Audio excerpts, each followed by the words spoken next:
Vidite žene u evanđelju, žene u hrišćanstvu, žene u istoriji. Pa to su pa žena je rodila Boga, žena je Boga s nebesa spustila na zemlju. Važno žene.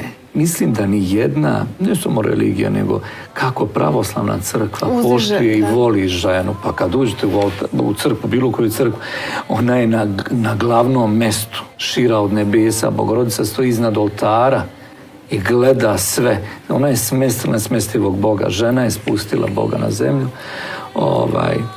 i rodila tolike svetitelje i održava ovo čovečanstvo, jel tako, preko nje Gospod.